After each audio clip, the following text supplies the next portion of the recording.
you can tell I was feeling a little cheeky today around this presentation, but I do want to talk about the journey that we've been on in the Children's Museum community around thinking about how to quantify our impact, and we'll walk through that a bit today. So 120 years ago, a little bit over 120 years ago, the first children's museum in the world opened about 2 miles up the road from where we are today, the Brooklyn Children's Museum. And this is a picture of the original structure that was opened in 1899. And the Brooklyn Children's Museum was actually founded with the leftovers of the natural history collection of the Brooklyn Institute. And it's important to understand why 1899. Why did the Brooklyn Children's Museum happen in 1899? There was some money, and the first Children's Museum was actually opened with leftover money, and that still sometimes is the case today, 120 years later.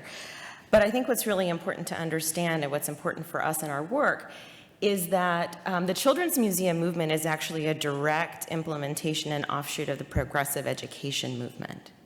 So the whole idea for children's museums was actually pretty radical and still is relatively radical today in terms of cultural institution attitude around children and families. So the founders of the Brooklyn Children's Museum had this radical thought about if we created a space for children, shouldn't it actually be designed to match the way that children learn? And this actually continues to be radical practice, not just in the museum field, but if you think about most learning spaces that we encounter, right? They're primarily designed for what the adults think the kids should be learning, not what the adults know about how children learn. So on the left, what you see is some of the original installations, and here is what was transformative. There are things at their eye level, and those objects are not grouped, and this is Natural History Museum, so if you want to get a little nerdy about it, geeky about it, these items are not grouped in the way that they traditionally would be even today at a natural history museum. So they're not in taxonomic order. You don't see a lot of labeling there. They're really grouped by interest, even by color, to spark curiosity. And you see that those young boys are bellied right up, right? You also get to touch. So 120 years ago, this was the radical idea about how do we actually design for how children learn. And that's where we're still grounded today. 120 years later, this is what that same museum looks like. So I wanted to share this with you because there are still some very consistent things over more than a century of implementation and practice, refinement of practice in the Children's Museum field. You still see in the bottom left-hand corner that children are able to belly up, that things are at their eye level, but our aesthetic surely has changed in over 120 years. And our practice really has shifted as our understanding of children's development and what childhood means has also progressed over the last 120 years. Now, this is just what the Brooklyn Children's Museum looks like today. I would say that many children's museums also follow this general aesthetic, but all are different. And the reason the Brooklyn Children's Museum looks like this, if we look at the large art piece that's being constructed out of string, so that's actually a three-dimensional structure that you can see some of the artists are inside that are constructing, are all shaped, all of our children's museum environments are shaped by the assets and needs of their local communities.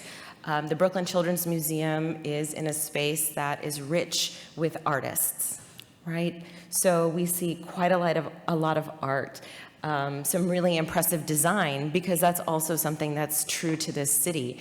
You might see another children's museum that looks much more simple, that perhaps is more focused on nature and the outdoors, because that's really the spirit of their own community.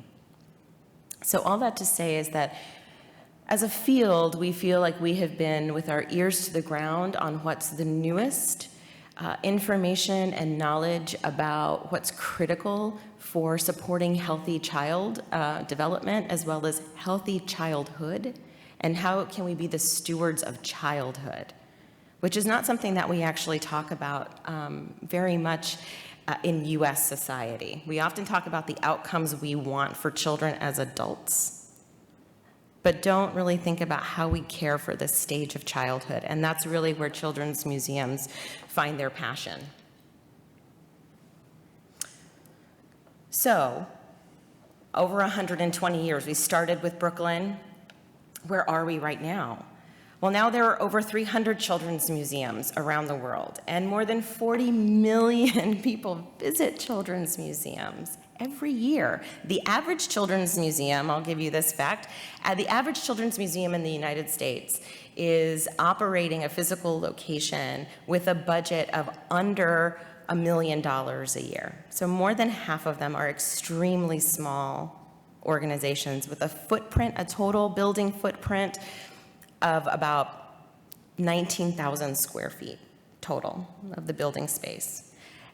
And the median attendance at children's museums in the United States is 92,000 visits annually. So that's a lot of visits in very small spaces.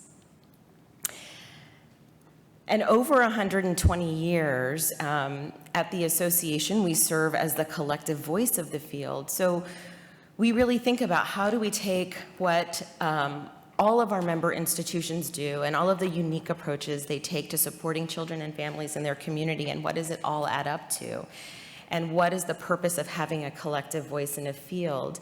And a few years ago, we actually developed a new vision for what is the impact, the collective impact of our community. And it's really to create a world that honors and respects children and the diverse ways in which they develop. And so our hashtag for that is creating a world that they deserve. Some other numbers, what have we done over the last 120 years? We've just completed an economic impact survey. That's the exciting thing that I do to support children's museums worldwide. I don't get to design water tables, but other people do. But we're also a $5.5 billion industry. That's how much economic impact children's museums in the US have alone. So, sharing all this data with you, because you would think, with at least this market data, there would be no question about what's the value of a children's museum experience and what's the value of having a children's museum in your community. We are still constantly faced with the question, well, but where's the proof? What makes you different? What makes a children's museum worth investing in? Why should we have a children's museum? And 5 years ago, when I came into the executive directorship of the Association of Children's Museums, this was the big question that I was confronted with by my community. And we've taken some steps over the years, and I want to share this with you a bit, that despite the market data that we have incredible proof of concept, right? We have over 300 children's museums. They're functioning very well. They're well attended. They're well loved. But we're constantly being asked for, or my members are constantly being asked for, but what's the difference you make? Because clearly enjoyment is not enough. So we've been actively working at the association level to create actually an evidence base for the impact of children's museums. And starting in 2012, we actually created a grassroots curated research agenda for the field that seeks to understand and articulate the challenge questions that our institutions receive every day. And I think that those of you who are likely involved in designing for children and families also face, why should we? What's the impact going to be? So we articulated our research agenda that's looking at what are the learning value of children's museums, the impact of children's museums on their communities, and what's the nature and impact of children's museums on their visitors. To activate that research agenda, we also actually house a research network that we booted up in 2015. That's a collaboration of 15 children's museums along with university researchers to really commission and produce original research about children's museum practice, some real theory building research to start to answer those questions. Outside of the research network, ACM has also been pursuing our own activities to further build this evidence base that we're constantly seeking. Where is the empirical data on the impact of children's museums? And one of our newest products, which was just emailed to me yesterday and will be launched soon, is the report in a partnership that we collaborated with Hume on, and we just got a beautiful report around how bringing neuroscience and design together around critical components of children's museums, resulting in this report supporting children's museums as people-centered environments. I want to share all of this because this has been the level of rigor and onion peeling, I think about it, that we've had to do to get down to what are the ways that we might be able to prove that there is value in what we do, because attendance doesn't seem to be enough. I think the big question that we are left with, despite all of these efforts, as we're in the beginning phases of them, are actually what are we actually trying to prove? Some of what I've come to understand is that one of the challenges in creating an empirical evidence base for designing for children and families, I think as you've seen from Kathy's presentation as well as what Tara shared, is that it requires an amazing amount of resources to actually study the complex impacts of child-centered design. If you're looking at what are the social impacts, what are the long-term impacts on relationships, the kind of experimental design that you have to pursue can rarely be done outside of the lab. So where does that leave those of us that are working in a nonprofit environment that doesn't have the backing of a university research program?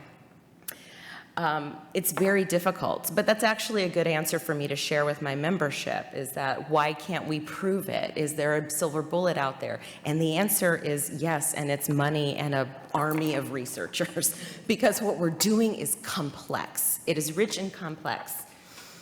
That's the cynical part of me. But the optimistic part of me really sees the value in pursuing tooling as well as strategies for trying to carve out this evidence base, because what it helps us do is to improve what we know works. And we have great data that shows that what we do works, because we have families that depend on children's museums every day, and we continue to learn about the value of designing even more child-centered spaces. So a field you might not have thought about, but that is strongly committed to design and family-friendly and child-centered design. All of those publications and resources are actually freely available on our website. So I'd encourage you all to join our mailing list or look us up to access some of our research and follow up. We'd love to speak with you. Thank you.